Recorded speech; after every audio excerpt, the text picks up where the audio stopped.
오늘날 우리나라 사람들이 세계 여러 나라에서 영향력을 발휘하고 있음을 봅니다. 뭐 K-팝이라든지 그 밖에 반도체라든지 뭐 그 밖에 등등 다양한 분야에서 국가의 위상을 여지껏 발휘를 하고 있는 거죠. 그 이면에는 해외를 떠돌아다니면서 본토인들에 대한 차별과 멸시를 받는 사례도 없지가 않다는 거죠. 그러니까는 제1교포라든가 고려인, 조선족 중 근데 여기서 언급한 고려인이나 조선족은 현재 그 해당 국가, 즉 러시아나 중국, 일본 등지에서 우리나라 사람들이 진출하거나 그곳에 정착하면서 살아가는 데 있어 불이익을 받는다고 생각할 수가 있는데 조선족이나 고려인 같은 경우는 현 세대가 아닌 이미 조상 대대로 그곳에 아니면 강제로 이주를 당했거나 일제 때는 뭐 징용으로 끌려가서 그곳에서 돌아오지 않고 그곳에 정착해서 대를 이어 살아가는 거나 그런 예라고 들 수가 있는데 꼭 그렇다는 것도 아닐 것입니다. 그러니까 특히 이민자 그 나라를 이민을 갔다든지 요즘 우리나라에도 제1기표라고 치면 뭐 조총련계도 있고 뭐 그렇게 나눌 수가 있는데 우리나라가 과거 일본이 더 선진국이었던 시절에 아마 우리나라 사람들이 많이 이민을 가서 살았을 거라고 아니면 뭐 요즘 같은 경우는 투자 이민이라고도 할 수가 있죠. 그래서 진출해서 뭐 일자리를 얻기 위해 간다든지 그러한 사례도 많거든요. 그런데 일본에서는 제1교포, 중국에 있는 한인들을 일컬어 중국 동포라고 일컬이지 하냐면 이 동포와 교포는 낱말 하나의 차이가 좀 있거든요. 중국의 한인이라고 하기엔 좀 그런데 중국에서 하루 이틀 건너간 사람이 아니라 아주 오래전 우리 세대가 아닌 이전 조선 세대 때부터 정착하거나 아니면 전란 등으로 인해서 끌려간 사례, 그러한 사례 아니면 전쟁으로 멸망을 당해서 그 나라의 영토가 되었다는 든가 그러한 사례에서 이렇게 유목민 쪽 또는 유민이라고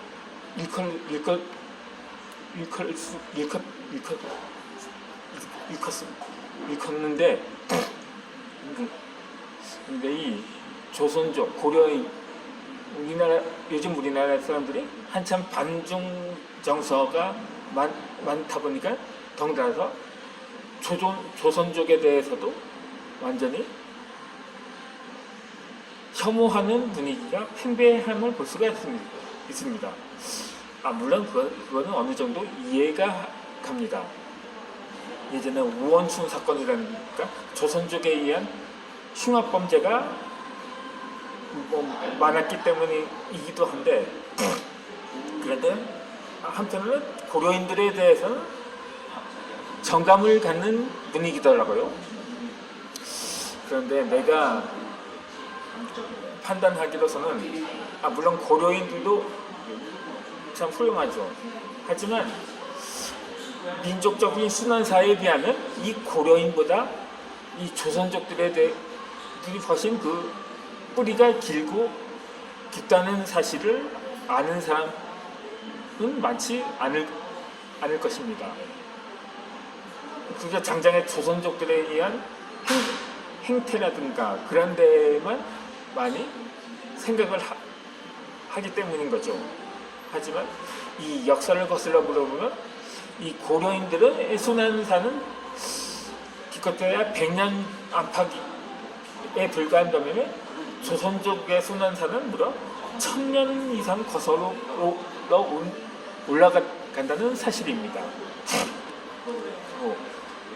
우리나라의 고려인이라고 불린 것 처음 불리게 시작된 것은 그러니까 처음 연해주로 이주한 한인들을 일컬어 그렇게 부르게 되는데 지금도 연해주 지역에 고려인들이 많이 살고 있거든요. 그러니까 이 19세기 말에 연해주를 이주를 시작으로 그러다 일제 때는 그 러시아가 공산화되면서 이 스탈린이라는 독재자에 의해서 강제 이주를 하게 됩니다.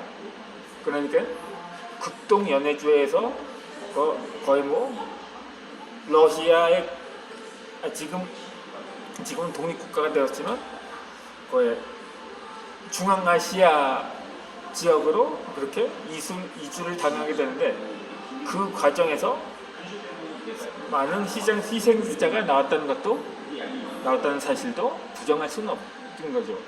추위와 굶주림에 시달리면서 많은 우리의 선조들이 고난을 받았었죠. 하지만 그 뿌리 깊은 민족적 긍지와 자부심으로 인해 그 나라의 영토를 읽으면서 삶의 터전을 마련하고 오늘날까지 이렇게 뿌리를 이어가고 있는 것입니다. 반면 근데 조선족이라 말하면 항상 중국의 소수민족이다 아니다 그냥 뼛속같이 중국인이다 이렇게 말하는 하는데 물론 전자가 더 가깝거든요. 사실상 그러니까 중국의 소수민족의 하나죠. 사실 이 조선족은 원래 지금의 동북산성 만주 지방을 일컫는데 그곳에 거주하는 그러니까 몽골족이라니까 만주족 이렇게 조선족들이 거주하는 지방을 말하는데 원래 그 지역이 일대가 고조선과 고구려에는 우리나라의 역사와 민족이라고 할 수가 있을 것입니다. 하지만 여러 차례 중국의 한족들에 의해 멸망되면서 그러니까 고구려와 고조선을 멸망시킨 이 한나라와 당나라 모두 한족이었죠. 그러다 보니까 한복조차도 한족의 한이니까 자기네 고유 의상이라고 팍팍 우기고 있는 실정인 거죠. 그러다 이 조선족들, 고려인들에 비하면 이 조선족들은 여전히 이 순환을 당하고 있습니다. 원래 중앙아시아 거주하던 고려인들이야 그 나라에 소련 공산당이 무너지면서 이제 독립을 했죠. 이 우즈베키스탄이라든가 카자흐스탄 이렇게 그 30년 특히 가장 아사자가 많이 발생한 1930년대 그 많은 피해국이 바로 우크라이나였습니다. 하지만 우크라이나에 거주한 고려인은 그렇게 많지가 않았다고 합니다. 하지만 이 중국의 대약진 운동이라든가 문화혁명 때 가장 많은 피해를 입은 소수 민족들이 바로 조선족이었다고 합니다. 그러니까 대약진 운동 당시 그 중에 아사자의 약 90%가 바로 조선족이었다는 거죠. 문화혁명 때도 마찬가지거든요. 사실상 철저히 내실은 완전한 공산주의 운동이라고 하지만 실질적으로는 완전히 더욱 명실상부한 한족 국가를 만들기 위해서 소수 민족들의 씨를 말리고자 했던 정책이나 다른 없었던 거죠.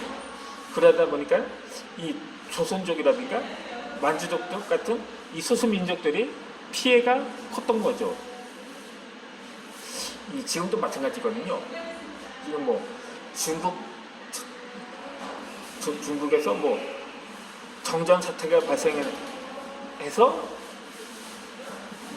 했는데 그 중에서 가장 심각한 곳이 조선 쪽 밀집 지역이라고 합니다.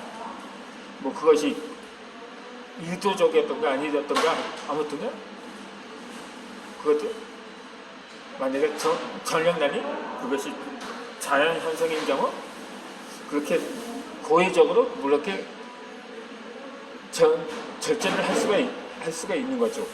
그러다 보니까 지금 사실 역사가 이 식민 역사라든가 그 역사가 오래되면 타국에 의해 병합되었다니까 그런데 그 역사가 길면 그 민족들이 그 나라에 동화되어 살기가 쉽거든요. 그런데 이 티베트족이랑 이구르족은 각각 70년, 200년이나 되었음에서 여전히 분리 독립을 주장하고 있는 이유가 그것이거든요. 그런데 대체적으로 그러한 움직임을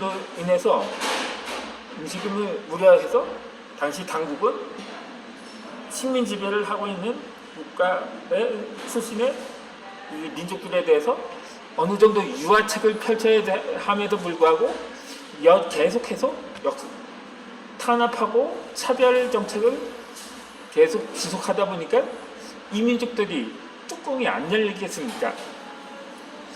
이 우리나라나 대만도 사실 각각 36년, 50년 이렇게 지배를 받았는데 그러다 보니까 대만 원주민들은 여전히 친일 성향이 많은 거죠. 반면에 국共내전에서 패해 다시 타이완으로 결국 이주한 본토 세력은 아직 반일 성향이 깊고 그렇다는 거죠. 그런 것은 당연히 반공적인 성향도 있지만 말입니다.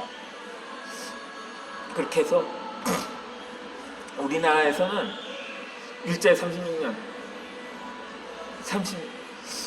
거의 한 30년 차 되면서 원래는 민족주의 성향이 있고 또 한일 정신이 있었던 지식인들 중에 사이에서 이 친일로 돌아선 사람이 다소 있었거든요. 우리가 많이 알다시피 소설가 이광수라든가 김말란 이런 사람들이